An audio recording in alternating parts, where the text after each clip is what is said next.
Welcome to We Are Old, Get Over It, the podcast where we celebrate the wisdom of age and maybe a little grumbling too. Okay. Okay. So Beth, here's my first question. Yes. My first question is, how do you pronounce your last name?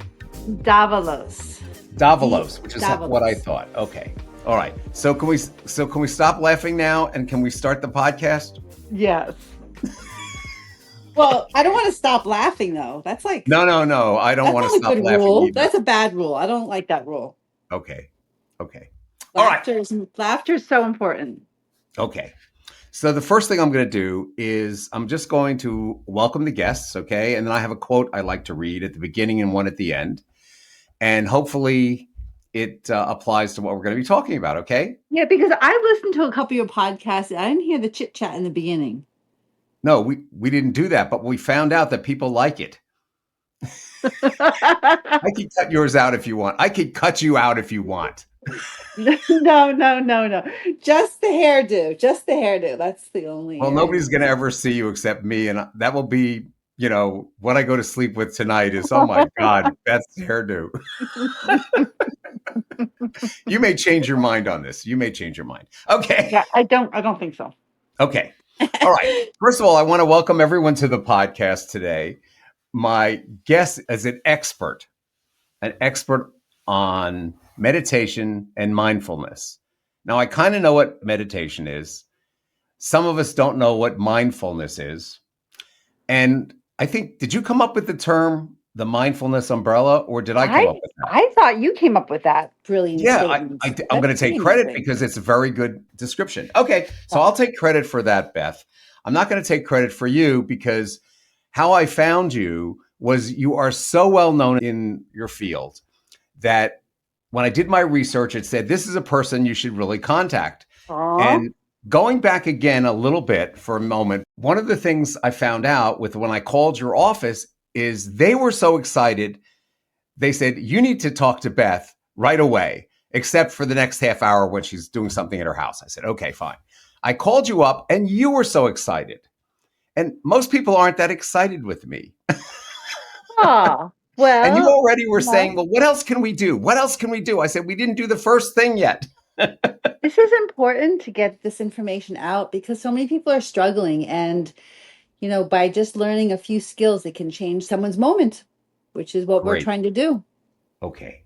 So let me read a quote first, and then I'm going to just ask you some questions about yourself and your background. And then we'll go on from there about the main topic, which is mindfulness and the mindful umbrella, which we've just invented. Okay. So here's my first quote. Mindfulness is not about trying to stop thinking, but simply observing thoughts as they arise and pass away. And that's a quote by Joseph Goldstein, who's fairly well written, not as well written as you. Okay, so Beth, why don't you start out by telling us a little bit about yourself and what your background is, okay? Sure. Well, I've always been in the psychological field, I would say, as I've grown up with a mom who's a therapist. So I was always kind of exposed to thinking about how we are in the world and our feelings. And I've worked in a variety of places from hospitals to home health, school districts, my own private practice, addiction. I've done all types of counseling with many different ages. And currently, I am the owner of Sunshine Senior Counseling, which is a group practice of 25 clinicians. And we provide counseling services both in person at people's homes as well as telehealth throughout the state of Florida. It's a really exciting job because this is a population that is constantly struggling to find support. And we get a lot of calls that people are surprised to find that there's someone actually out there focusing on the older adults and their wellness. Well, I'm glad to hear that because I'm one of the few podcasters. I actually now call myself an interviewer. Nice. That actually talks about seniors. And if you go looking to all the millions of podcasts that are out there and you go and say, well, what's out there for seniors? There's like 6 of us. Wow. But no, there aren't really 6. But the point is that It's not political, so therefore it doesn't have the same kind of following. But we do have valuable Mm. information, and I try to Yeah. get people that can give valuable information to people that are seniors or have family members that are seniors and dealing with that. And I have a lot of different stuff coming up this season regarding that when you were one of the most important ones. Thank So, you. oh, you're welcome. But you didn't list any of your degrees or anything, and we don't need any of that because we can put on our website your company's name, their web address, and contact information. So if someone is specifically in Florida, is that what you're dealing with? Just people in Yeah. Florida? Yeah. Okay. Anywhere in Florida. Okay. So anyone in Florida who would have an interest in speaking with someone in your organization, we can do that. And anyone else, you can send an email to me and I will track her down and get you a private session. I'm making that up, There you go. not a true story. Okay. Okay. So, I actually talk to everyone that comes into our practice. I talk to every person before we connect them with a clinician to make sure that they mhm. are being connected with the right person. Because although we all specialize with older adults, as we talk about today, even with mindfulness, we all are dealing with different issues, and we want to make sure that people are addressing it with someone who's an expert in that area. And one of the problems is that seniors suffer emotionally from the aging process. Do you agree with that? Yeah, I think that it's, a lot of times you hear people say, I'm like, I can't believe that I am this age. Like, I just don't feel this way. Like, how did this even happen? And my brain says something else, my body says hurting. And it can be a process of grief, of Yes. losing that, of change and of Okay. grief of losing your youth, but also losing your jobs, losing your role, your identity. And that's a huge transition. I understand. And define for me what mindfulness is and also how it relates to meditation. And then let's go on and discuss that and how it would work best for virtually anybody, but in particular seniors.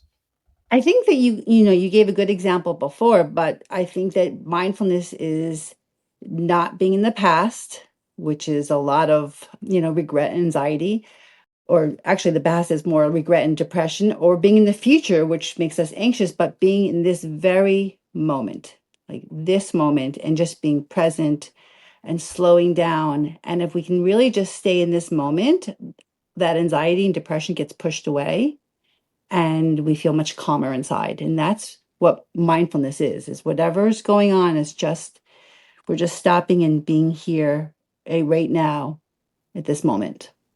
Okay. So if someone has an issue, let's say it's a health issue, which many of us have health issues, they're worrying about it. How can we get them to step back and release themselves of that anxiety using mindfulness? Well, I think it's really important. I mean, I think that there's different types of mindfulness. There's mindfulness to release the stress, and there's also mindfulness using cognitive thoughts, cognitive behavior therapy. It's like looking at your thoughts. So whatever that situation is, it's first of all just really noticing the negative ways that you're viewing the situation and, possibly catastrophizing it, living in the future. Like your body does not know the difference between this very moment and what you're thinking in the future. So if you're getting a certain, dealing with a health problem or a diagnosis and you're all of a sudden imagining all these things that are going to happen to you, your body believes that's happening to you now and it responds that way. Oh, So that's a very interesting way to put it. That's really interesting how you put that. it is interesting. It is, and we have to really notice what we're thinking in our brain and what our viewpoints of that are, like, and how we're talking to ourselves about that. And if your friend came to you and expressed how upset they are about a diagnosis of what's happening and how upset they are, what would you be saying to them opposed to what you're saying to yourself? Okay. So let's go through a session kind of thing where someone comes to you saying that I've had a very bad diagnosis Hmm. and it worries me. Hmm. And doctor, what do I need to do about this? How do I get either my mindset different than what it Yeah. is right now where I'm worrying all the time? Right. I mean, first of all, there's just that whole piece of just talking, like letting them vent and talk about it. Okay. And put everything on the table and understand what this means to them. Right. And so there's a piece that people just need to verbalize all their concerns and how it's affecting their relationships and just get that whole piece. So because, and after that, it's about slowing down and looking at what's happening at this very moment. I mean, that can be just breathing, it can be just doing some calming skills, some meditation, some visualization, but it's very individualized of what someone brings to me. But it's slowing down about what they're dealing with today and how they're responding to it emotionally and psychologically, and how they're processing that. So if someone comes in and they're concerned about whatever they're concerned about, again, we Mhm. could use the medical because that's always something that people are concerned about. Yeah. How do you get them into meditation and mindfulness as a teacher to help them so that when they leave their discussions with you, whether it be over a Zoom call or in person or with someone in your staff, how do you overcome or how do you educate them or train them to deal with the meditation process or the mindfulness, however you want to call it? Well, there's different techniques that we could practice together in a session. I could take them through a breathing exercise, or I could do a grounding exercise, which would be, they're all worried about something that's happening, a diagnosis, and just taking them first. I just got to get them grounded to be here and to calm themselves because their parasympathetic is just going off the wall and it's really hard to focus. So that maybe look like a gratitude moment of a five-finger gratitude. What does that mean? A five-finger gratitude is just to stop and have some gratitude in our life. And I like to do the five finger, which is the first one is something with your pinky. Okay. And if you want to do this, Ken. Okay. Um, I got so one. Ken, okay. So Ken, I want you to think about something that's little in your life that you have gratitude for. Just you don't have to tell me, you just can think about that for a moment. Okay. And oh, and also, Ken, I just want you to notice your own anxiety, your own energy right now, like on a scale of 1 to 5, where are you? My energy right now. How calm you are. Like on a scale of 1 to 5, 5 is pretty high and 1 is very low. Well, since I'm entertaining to some degree, I'd give myself a 4 or 5. Great. Okay, good. Thank you for being so authentic with that. Okay. So now I just want you to take a seat and I want you to slow down. I just want you to feel yourself in your chair Okay. and take a deep breath and just let it go. Let all your breath out. And notice your breath and if it's slow or if it's fast. And if you could just slow it down a little bit, just feeling your chest go in and out. Notice the temperature of the air going through your nose and then how it is when it leaves. And now I'm just going to take you through a little gratitude exercise to think about the things that you have such gratitude for. And when we think about our hands, I want you to take your little pinky and think about something that's little in your life that you have gratitude for. Okay. Got it. And just think about that. And now I want you to look at your ring finger and think about a relationship that you have that you have such gratitude for. Okay. And then I want you to look at your middle finger, and your middle finger is something that's big, something that you have big gratitude for, something that's large in your life. And the next one is your pointer. I want you to think of something that's outside of yourself that you have gratitude for. What do you mean by outside of myself? Outside of yourself, maybe that the streets are cleaned for you when you drive down the road by the city. Okay, I've got one for that. Yeah. And then something that's inside of yourself, inside of you, that you have gratitude for. Like that whatever it might be, like this job that you just love to do and talk to different people and help others. Such gratitude for that. And now you can take a deep breath and let it go.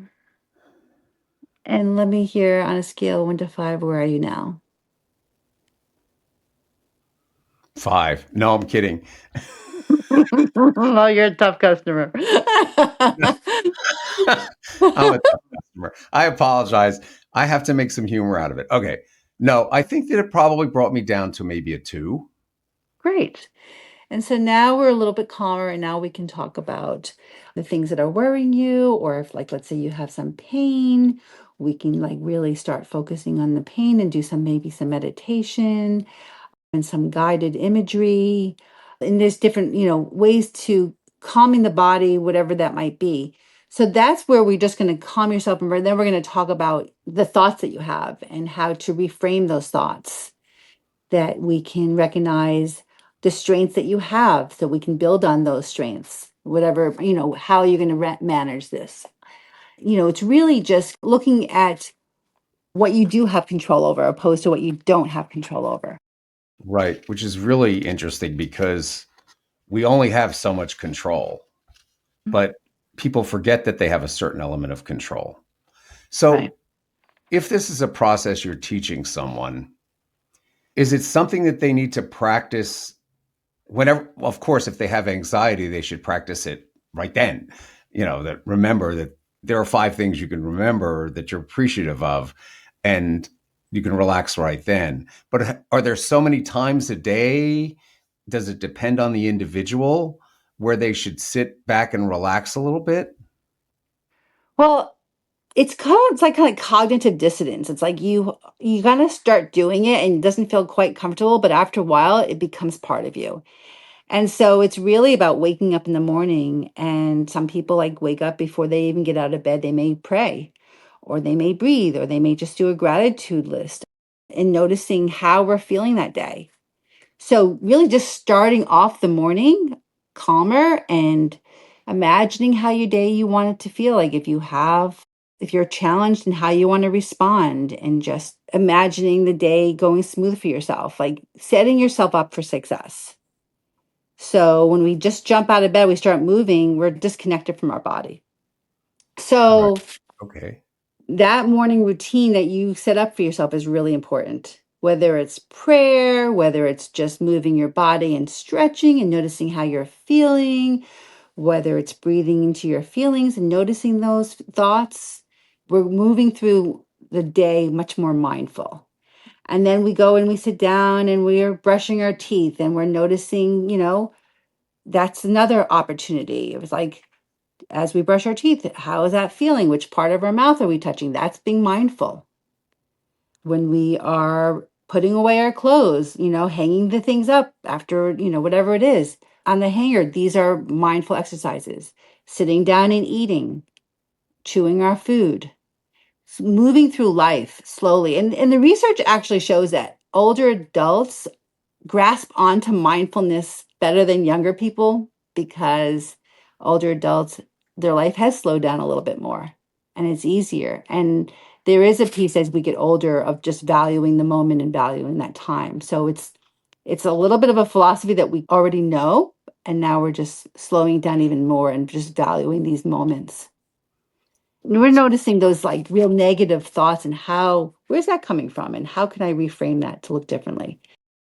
So when something confronts you, like you're driving a car and somebody cuts you off and you're not too excited about that, you're mad, you're angry. And I'm one of these people that would normally just, what I've learned to do in traffic and so on is I just take a deep breath and blow it out and take my time. And that kind of calms me down. Is that mindfulness? Sure. Okay.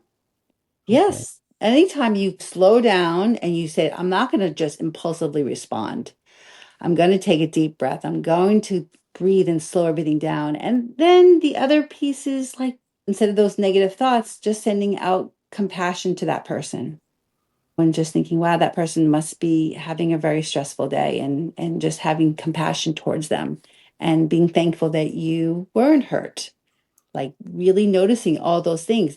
Because when we're in a state of anger, it's very hard to think rationally, right? And that's why we want to constantly be doing these things to calm ourselves down so that we're not starting off elevated, we're starting off a little calmer. And so that when something does happen like that, we can just slow down and be like, oh, boy, that was really close. I'm really glad I'm okay. And that person, I feel, I hope that they're okay. I might pray for them. I might just send them compassion, whatever it might be, whatever your own spiritual belief is. But just increasing your awareness about your thoughts about a subject. And is this helpful or hurtful? Hmm. Okay. It's been a pretty insightful conversation. Do you do classes of groups of people or primarily one on one? I do presentations for groups of caregivers, but most of my work is with individuals. More on an individual basis? Because if Yes. you get somebody Mhm. as crazy as I am, you probably need a lot more time with me. You know what? It's not that I need more time. I just need to sit with you and I and understand. track where you're going with the direction you're going, Ken, and then bring you down to what Ken needs, opposed Okay. to, the group. But groups are wonderful because, you learn so much from each other.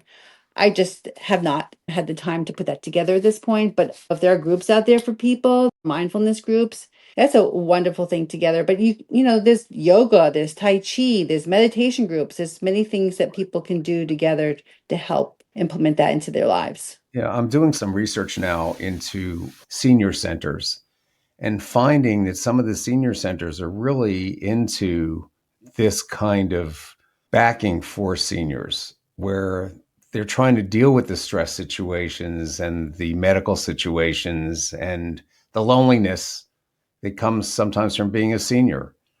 Yeah. The world is passing me by kind of thing.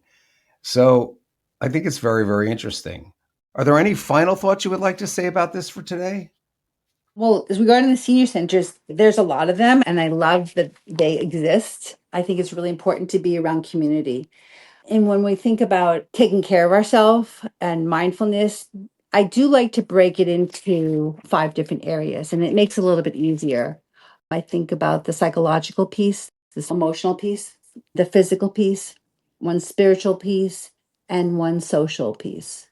Okay. And to notice, I find it a lot of value in noticing those areas. And do we have it in our life? Are we being mindful about that? How can I enhance those areas? Because something happens to us physically, we get a diagnosis of something, but we're struggling that way. When we make sure that our psychological piece, our social piece, our spirituality is strong, then we can better handle that physical piece. It helps us be more mindful about what we're doing and how we're responding. So, one of the things about mindfulness, one of the key words I think is slow down, take a Slow break, down. Yeah, slow just down and just take a break. notice. Right. Very interesting. Like you notice the sounds, you notice what you hear, the space between our words. Like, yeah, it's noticing. It's Well, it's being noticing things in life, correct? It yeah. just in life in general.